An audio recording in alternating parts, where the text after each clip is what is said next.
창세기 15장 16절.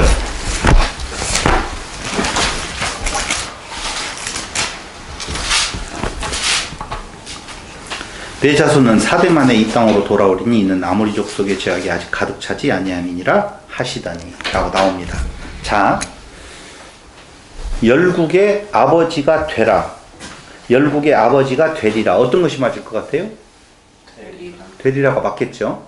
되라고 하는 명령이 아니에요. 되리라라고 하는 약속이에요.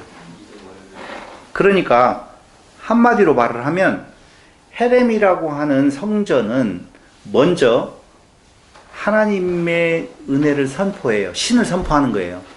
그래서 여호와 하나님을 받아들이게 되어지면 화평이고, 받아들여지지 아니하면 전쟁이에요. 죽음이에요.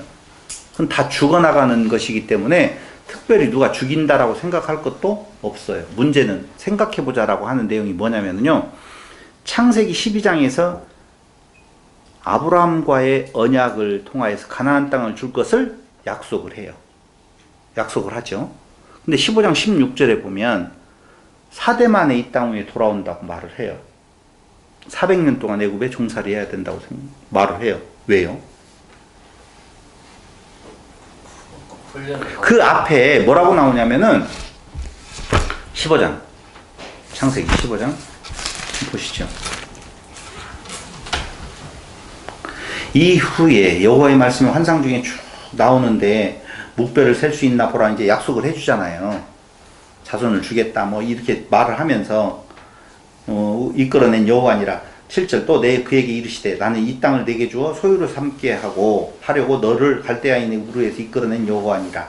그가 이르되 주 여호와여 내가 이 땅을 소유로 받을 것을 무엇으로 알리까 물어보잖아요. 그러니까 하나님이 답을 해줘요. 여호와께서 그에게 이르시되 나를 위하여 3년 된 암소와 3년 된 암염소와 3년 된 순양과 산 비둘기와 집 비둘기 새끼를 가져올지니라. 아브라함이 그 모든 것을 가져다가 그 중간을 쪼개고 그 쪼갠 것을 마주 대하여 놓고 그 새는 쪼개지 아니하였으며 솔개가 그 사체 위에 내릴 때엔 아브라함이 쫓았더라. 여기로 이유를 잡아요. 무엇을 배를 안 갈랐기 때문에? 새를 배 안 갈랐기 때문에 하나님께서 400년 동안 종살이를 시키신다. 맞아요? 틀려요? 어디에서 그걸 알 수 있어요? 그 레위기에서. 오케이, 정확해요. 레위기서에서 작은 거 굳이 가르지 않아도 되는 것처럼 말을 하고 있어요. 때문에 그건 잘못된 거 아니에요. 가를 것도 없어서 안 가르는 것은 그냥 그대로 찾아봐야 되겠다. 레위기서 1장 14절로 17절.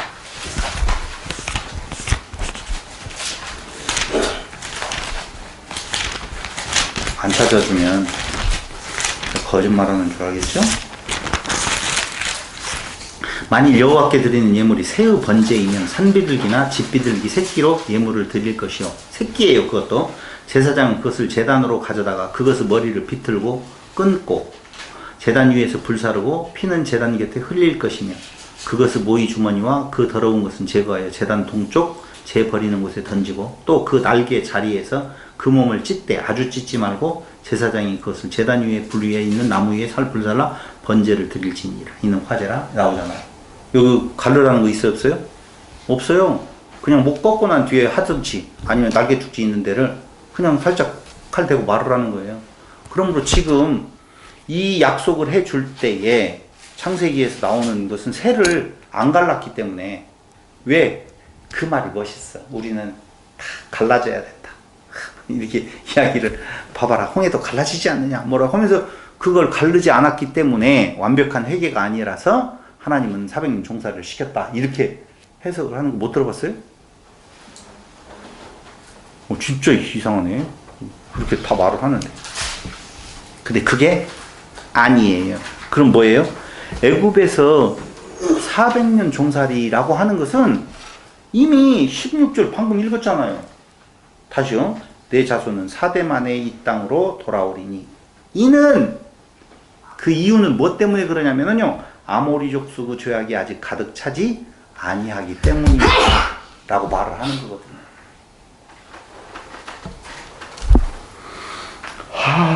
왜. 그게 맞다고요. 그 새를 안쪽에서 그런 것이 아니라 아모리 족속 그 죄가 관영하지 않았기 때문에 그래요. 첫 번째. 그러면 아모리 족속 그 죄가 관영할 때까지 하나님은 기다리시네. 무엇 하시려고?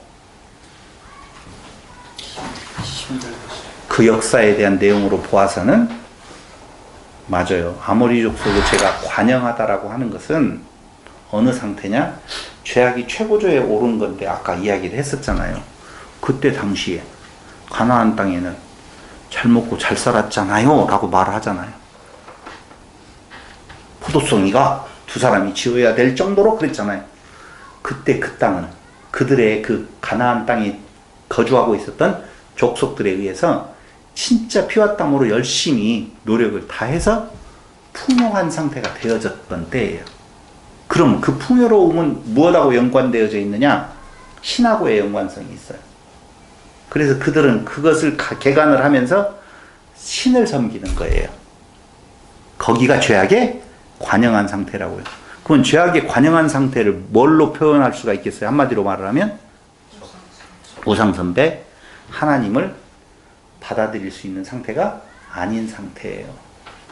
그게 우리에게 있어서 지금 성경이 말하고 있는 우상숭배라는 개념이라니까요.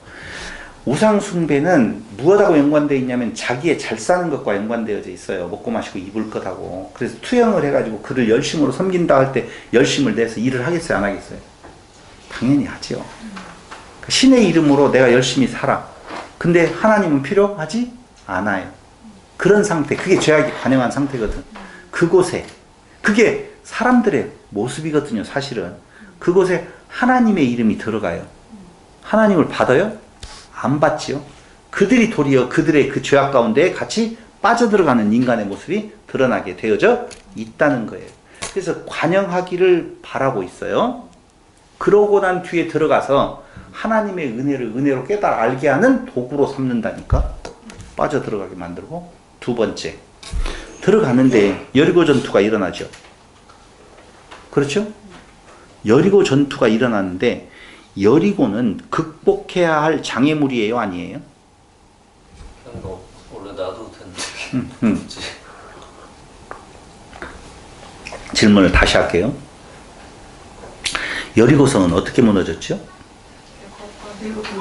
7번 돌고, 6번 돌고, 7째 날에 7번 돌고.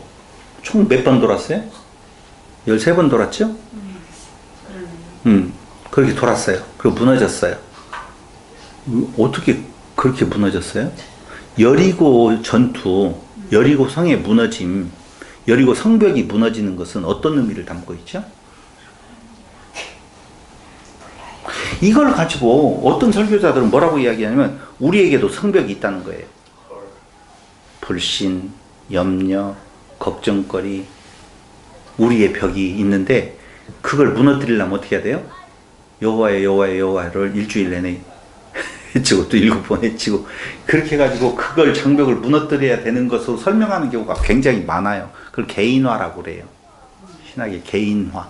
개인화는 아니에요. 그러면 성경은 뭘 말하고 있느냐? 하나님에 대해서 말을 해주고 있어요. 그럼 여리고성의 그 전투에서 이기게 되어진 것은 무엇을 말해주려고 하는 건가? 하나님의 약속 성취에 결과지 않느냐? 이걸 보여주는 거예요. 다시 이야기할게요. 여리고성은 그렇게 돌고 돌아서 소리 질렀더니 무너졌다. 그 장벽을 무너뜨리게 한 것은 하나님의 명령을 잘 따라서 돌았기 때문에 그렇다. No. 그 말을 하려고 하는 것이 아니라 여리고성은 왜 무너졌냐면은 하나님이 가나안 땅을 주시기로 약속을 했잖아요. 그럼 당연히 여리고성을 무너뜨려야 돼? 안 무너뜨려야 돼요? 무너뜨리고 지나가야 돼요. 그럼 하나님의 약속 성취의 결과로 이루어진 거다. 근데 그 약속 성취의 결과로 하나님이 무너뜨렸다라고 하는 내용을 잠깐 까먹고 아이성을 우리가 한번 무너뜨려 볼까라고 할 때 아니야, 내가 약속의 성취의 결과로 지금 이렇게 해준 거야 하고 실패하게 만드는 거거든요. 그러니까 뭐 보낼 때 뭐 아간 뭐 어쩌고 저쩌고 그런 이야기들은 전부 다 지엽적인 것들이에요. 그걸 말하려고 하는 내용이 아니에요. 내가 한다? 왜? 약속했잖아. 그 말이거든요. 그러니까 내가 너희들 젖과 꿀이 흐르는 땅, 그 땅, 그걸 젖과 꿀이 흐르는 땅을 주는 것이 아니라 젖과 꿀이 흐르는 땅으로 만들어서 삼아서 너희와 같이 이 땅 위에서 평화를 누리고 안식을 누리고 살아가겠다라고 하는 약속이거든요. 자, 봐봐요. 가나안에 들어간 이스라엘이 가나안 족속을 진멸하지 않아서 가시로 남겨놓았어요? 아니에요. 아니라고 나와 있어요? 그럼 뭐예요? 물질적 풍요에 빠져 이방신을 바라보는 그들에게 하나님의 사랑을 깨달아 알게 하는 도구로 쫓아내지 못하게 해서 그들을 가시로 남겨놓은 거예요. 정리해 볼게요.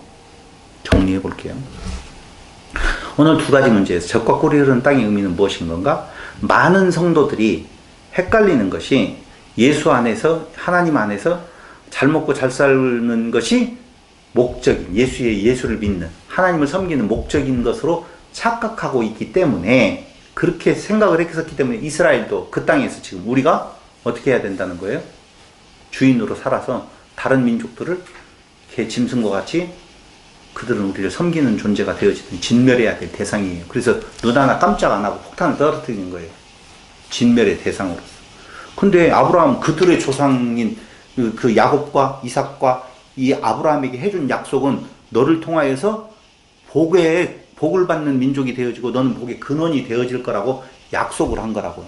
근데 들어가는 가나안 땅에 첫 번째 들어가서 그들을 진멸하라고 하는 내용하고는 맞는다 안 맞는다? 안 맞는 거예요. 그러면 그때 그 앞에서 우리가 놓쳤던 거 하나가 뭐냐면 화평을, 안식을 선포하고 받아들이면 그들하고 같이 지내는 거예요. 그래서 신약에서는 뭐라고 이야기하면 그곳에 가서 복을 빌어라 그렇게 말을 하잖아요. 근데 받아들여지지 않으면 신발에 먼지까지도 떨어버려라. 그건 당연히 내가 그들을 죽이지 않아도 그들은 진멸 당하는 거라고요. 결론적으로. 그러니까 그 복은 무엇을 복으로 지금 말하고 있는 건가?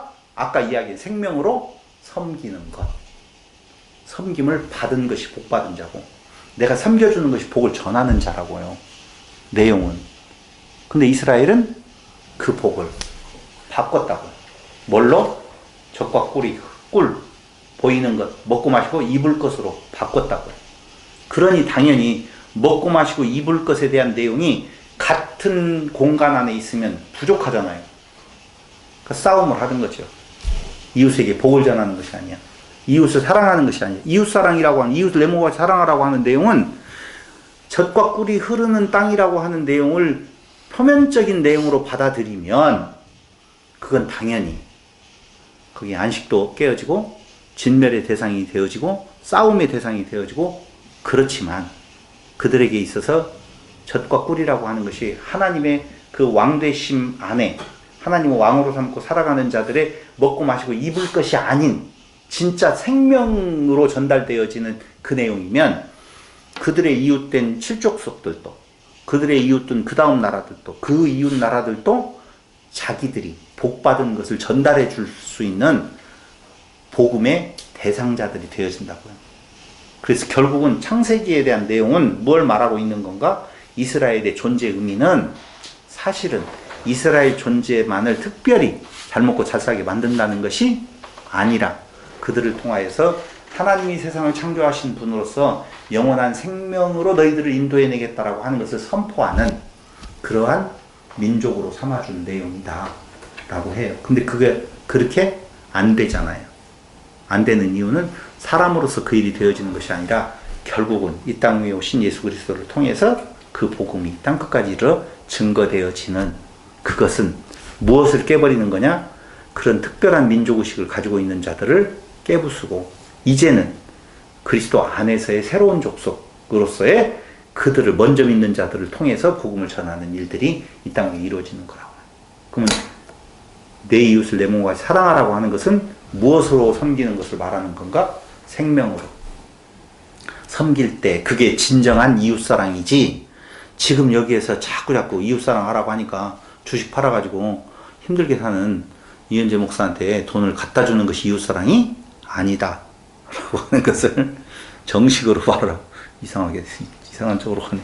그게 이웃사랑이 아니다라고 하는 거예요. 그건 뭐예요? 그럼 이렇게 또 생각한다? 나 정말 가슴 아파요. 전도해야 되는구나. 예수 믿으세요. 전도. 그게 아니라고요. 입으로 예수 안에 생명이 있어요라고 말하는 것이 아니라 우리의 삶 속에서 내가 행복하면, 내가 사랑이 넘치면 사랑은 넘쳐서 가서 사랑을 할 수 있잖아요. 그렇죠? 그 은혜가 내가 안에 넘쳐야만이 그 다음에 이웃으로 갈 수가 있는 거 아니겠어요?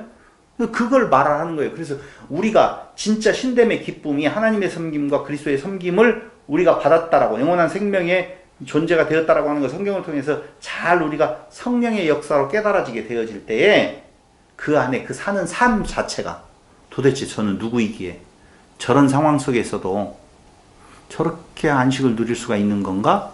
이게 하나의 복음을 전하는 우리의 삶이 되어지는 것이 라고 볼 수가 있다는 것입니다. 마치겠습니다. 질문 있으면 받겠습니다.